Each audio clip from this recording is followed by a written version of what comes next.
எப்போவுமே தயிர் வெங்காயம் வந்து வெங்காயம் யூஸ் பண்ணி தான் பண்ணுவோம். இது கூட வெள்ளரிக்காய் சேர்த்து பண்ணி பாருங்கள், சூப்பராக இருக்கும். தக்காளி சாதம், புலாவ், பிரியாணி எல்லாத்துக்கும் செம்மையான காம்பினேஷன். இன்னமும் கொஞ்சம் டேஸ்ட் கொடுக்கணும்னா லைட்டாக கேரட்டை துருவி சேர்த்துக்கலாம். கொஞ்சம் பச்சை மிளகா, கொஞ்சம் கொத்தமல்லி இதெல்லாம் சேர்த்து செஞ்சோன்னா செம்மையாக இருக்கும். இன்றைக்கி வாங்க நம்ம டொமேட்டோ பாத் எப்படி செய்கிறதுன்னு பார்க்கலாம். தக்காளி சாதம் ஒரு 3 டேபிள் ஸ்பூன் எண்ணெய், 1 டேபிள் ஸ்பூன் நெய் சேர்த்துட்டு எல்லாம் காஞ்ச உடனே ஹோல் கரம் மசாலா, ஏலக்காய், பட்டை, லவங்கம், கொஞ்சம் சோம்பு, 2 பிரிஞ்சி இலை இதெல்லாம் சேர்த்துக்கிறேன்.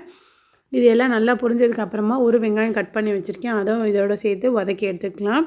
தக்காளி சாதம் டிஃப்ரெண்ட் மெத்தடில் செய்யலாம், எல்லாமே சூப்பராக இருக்கும்.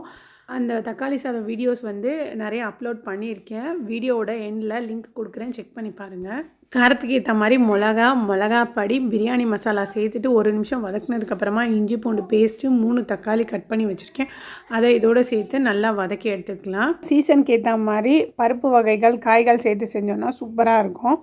இதை கேப்சிகம் சேர்த்து செய்யலாம், மொச்சை, துவரை, பட்டாணி, இந்த மாதிரி எந்த ஒரு பருப்பு சேர்த்தாலும் சூப்பராக வாசனையாக செம்மையாக இருக்கும். இது மொச்சை சீசன்றதுனால நான் 1 கப் மொச்சை சேர்த்துக்கிறேன். சேர்த்துட்டு ஒரு 2 நிமிஷம் வதக்கி எடுத்துக்கலாம். இது வந்து தோல் உரித்த மொச்சை சேர்த்தாலும் இன்னும் டேஸ்ட் அதிகமாக இருக்கும். மொச்சை ஒரு 2 நிமிஷம் வதங்கினதுக்கப்புறமா நான் ஒரு அரை கேப்சிகம் எடுத்து வச்சுருக்கேன், அதை இதோட சேர்த்துட்டு ஒரு 2 நிமிஷம் வதக்கி எடுத்துக்கலாம். இது கூட ஒரு கைப்பிடி அளவு புதினா, ஒரு கைப்பிடி அளவு மல்லி, கொத்தமல்லி சேர்த்துட்டு வதக்கி எடுத்துக்கலாம். கொத்தமல்லி, புதினா இதெல்லாம் நல்லா வதங்கினதுக்கப்புறமா நான் 1 கப் ரைஸ் எடுத்திருக்கேன், 2 கப் தண்ணி சேர்த்துக்கிறேன். நான் பச்சரிசி தான் எடுத்திருக்கேன். நீங்கள் பாஸ்மதி ரைஸில் செய்யணுன்னா தண்ணி வந்து அரை கப் வந்து கம்மியாக சேர்த்துக்கலாம். உப்பு செக் பண்ணிக்கலாம். நான் ஒரு 20 நிமிஷம் அரிசியை ஊற வச்சுருந்தேன், அதை இதோட சேர்த்துட்டு குக்கரை மூடி 3 விசில் வச்சு எடுத்தோன்னா சூப்பராக கமகமன்னு நல்லா வாசனையான தக்காளி சாதம் ரெடி.